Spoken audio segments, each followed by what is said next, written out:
ఉగ్రదాడి ఘటన నేపథ్యంలో కాశ్మీర్లో ఇవాళ అఖిలపక్ష సమావేశం జరగనుంది. రక్షణ మంత్రి రాజ్నాథ్ సింగ్ అధ్యక్షతన అఖిలపక్షం భేటీ కానుంది.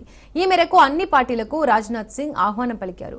పహల్గామ్ ఉగ్రదాడి ఘటనపై కేంద్రం తీసుకున్న నిర్ణయంపై చర్చించే అవకాశం ఉంది. అయితే ఎక్కడైతే ఉగ్రదాడి జరిగిందో అదే ప్రదేశంలోని శ్రీనగర్లో అఖిలపక్ష భేటీ నిర్వహించడం ఆసక్తి రేపుతోంది. రాజకీయ ఏకాభిప్రాయం కోసం అఖిలపక్ష సమావేశం ఏర్పాటు చేశారు. ఉగ్రదాడి నేపథ్యంలో కాశ్మీర్లో అఖిలపక్ష భేటీ నిర్వహిస్తుండగా ఈ సమావేశానికి అన్ని పార్టీల నేతలు హాజరవ్వాలని సీఎం ఒమర్ అబ్దుల్లా పిలుపునిచ్చారు.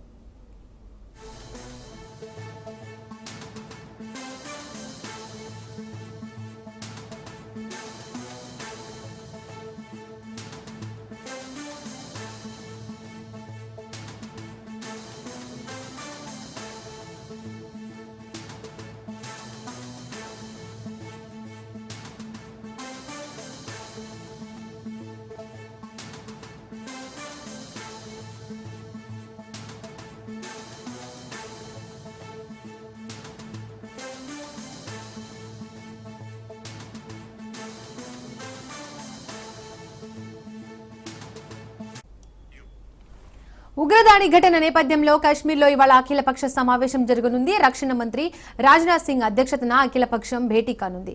ఇక ఈ అంశానికి సంబంధించి మరిన్ని అప్డేట్స్ మా కరెస్పాండెంట్ సైదులు అందిస్తారు. సైదులు. దీపిక, ఈరోజు జమ్మూ కాశ్మీర్లో అఖిలపక్ష సమావేశం సాయంత్రం 6 గంటలకు సీఎం ఒమర్ అబ్దుల్లా నేతృత్వంలో నిర్వహించనున్నారు. ఇప్పటికే రక్షణ శాఖ మంత్రి రాజ్నాథ్ సింగ్ జమ్మూ కాశ్మీర్కి మరి కాసేపట్లో ఢిల్లీ నుంచి వెళ్లనున్నారు. జమ్మూ కాశ్మీర్లో అన్ని పార్టీల నేతలతోటి ఒక నిర్ణయానికి రానున్నారు. పహల్గామ్ ఉగ్రదాడి నేపథ్యంలో ఈ యొక్క అఖిలపక్ష సమావేశానికి ప్రాధాన్యత సంతరించుకుందని కూడా చెప్పవచ్చు. ఎందుకంటే పహల్గామ్ ఉగ్రదాడిలో 26 మందిని పొట్టన పెట్టుకున్నటువంటి ఉగ్రవాదులు, సో వారిని తుదిముట్టించేందుకు జమ్మూ కాశ్మీర్లో తీసుకోవాల్సిన నిర్ణయాలపైన ఈరోజు సాయంత్రం 6 గంటలకు రక్షణ శాఖ మంత్రి రాజ్నాథ్ సింగ్ ఆధ్వర్యంలో వివిధ పార్టీల నేతలు అఖిలపక్ష సమావేశం సాయంత్రం 6 గంటలకి జరగనున్నది. ఈ యొక్క సమావేశానికి సీఎం ఒమర్ అబ్దుల్లా కూడా హాజరవుతారు. ఇక ఇప్పటికే పాకిస్తాన్ దౌత్యవేత్తలకు భారత్ సమన్లు జారీ చేసింది. ముఖ్యంగా ఇక్కడ పంజాబ్లో పరిధిలో ఉన్నటువంటి వాఘా సరిహద్దుని భారత్ మూసివేసింది.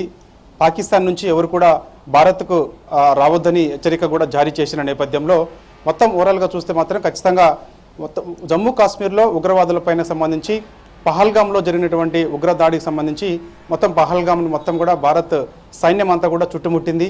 సెర్చ్ ఆపరేషన్ కూడా స్టార్ట్ చేశారు. ఖచ్చితంగా ఉగ్రవాదులను తుదిముట్టిస్తామని ఇప్పటికే రక్షణ శాఖ మంత్రి రాజ్నాథ్ సింగ్ ప్రకటన చేశారు.